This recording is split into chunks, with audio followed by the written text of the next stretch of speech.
The gentleman from Connecticut, Mr. Courtney, is recognized for 60 minutes as the designee of the Minority Leader. Thank you, Mr. Speaker. Mr. Speaker, as is obvious in this room, the business for the week has now concluded. This is a week which commenced on Tuesday, and prior to that, the House had not been in session for 7 weeks. Despite the fact that this country has a to-do list a mile long in terms of critical issues that affect our healthcare system, whether it's doctors' fees that are going to hit a cliff on January 1st, a 37% cut for Medicare providers of all stripes, particularly in the physician community. We have the fiscal cliff, where tax rates are going to go up for almost every American wage earner if Congress fails to act. We have sequestration, which is a measure which will be the equivalent of a chainsaw going through the government, cutting 0.2% from every budget, whether it's defense, non-defense issues. We have a farm bill, which needs to be acted upon.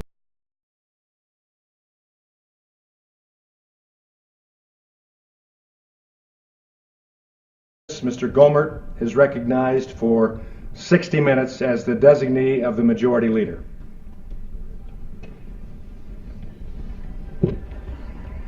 Thank you, Mr. Speaker.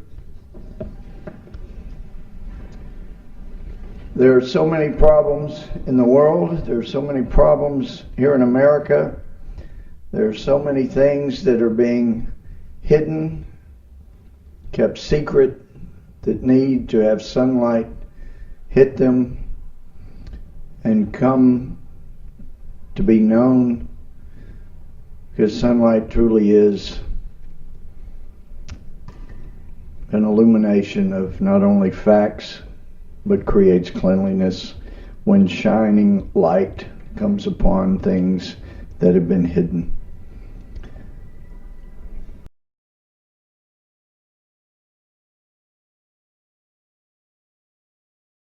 Again, the list goes on. And incredibly, despite the fact that we had been out of town for 7 weeks, this House convened on Tuesday, is recessing again today for another week. But the fact of the matter is, if you look at the number of legislative days between right now and Christmas, where again, Congress has never been in session beyond that date, there are literally only 17 potential days, and the Speaker's office has only scheduled 12. This is not the way to run a government. And I would just say, as someone who, again, was grateful about the support I received from my congressional district in Eastern Connecticut on Election Day a few days ago, the message that I heard loud and clear is that it's time for this body to knock it off, to start working together, and to try and start getting some of these critical measures dealt with. In the midst of the worst war in American history, more Americans died in the Civil War than in any other war of this nation. In July of 1863, the middle of the Civil War,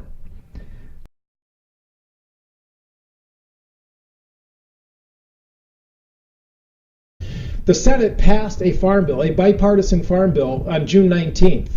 This is a measure that was, again, a 5-year authorization bill that sets food policy, food security policy, food safety policy, reduce the federal deficit by $23 billion, reforms the whole system of commodities support so that we're not going to be, again, sending cash payments to farmers, but modify the system in favor of a risk insurance so that producers actually have a little more skin in the game, which is a healthy thing and a much more market-oriented approach to again, having a safety net for agriculture.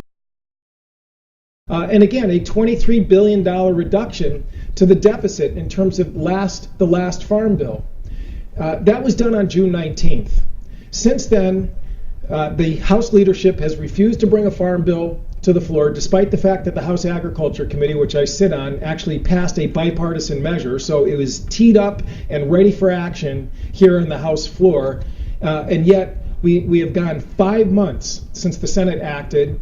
We had 7 weeks of recess prior to this past Tuesday. We have American farmers who are sitting out there trying to figure out what on earth is going to be the future in terms of their productions and their businesses. And as I said, if you just look at the one example of milk, without having a farm bill in place on January 1st, we are going to see basically the price of milk spin out of control and all the other sort of ripple effect it would have on cheese products, dairy, dried dairy products, export products.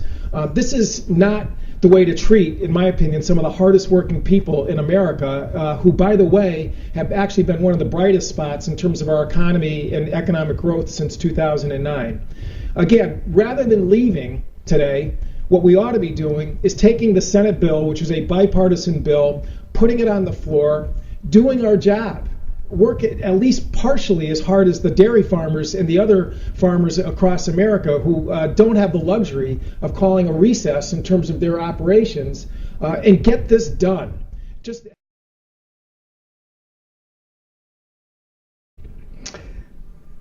I don't agree with Ed Markey very often. In fact, we are usually crossways in our committee on natural resources.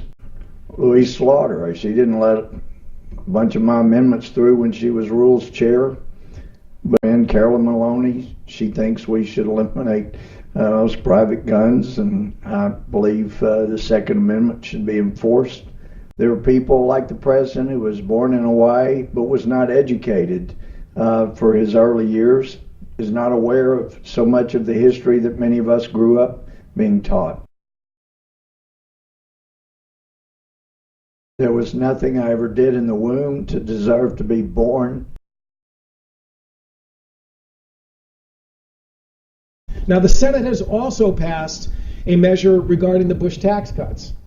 The Senate passed a bill with, again, the difficulty of the Senate rules, which would extend the Bush tax cuts for all income earned up to $250,000, which covers 98% of tax filers in America, and would allow the Clinton-era tax rates to revert for income above that level, for income above $250,000. That would reduce the federal deficit by over $800 billion over the next 10 years. That is sitting, waiting for the House to take up. If it was passed, President Obama has indicated he will sign it within minutes.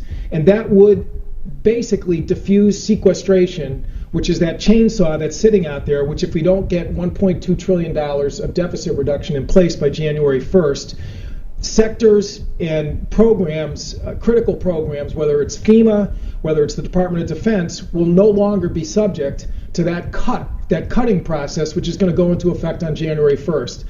Again, would lose $4 billion under sequestration. Again, an across-the-board chainsaw that would go through reimbursements to hospitals, nursing homes, providers of every stripe. Education, K through 12, higher education, Pell Grants, Stafford student loans, all subject to sequestration, a cut of 20% over time, according to the Congressional Budget Office, if this body does not act.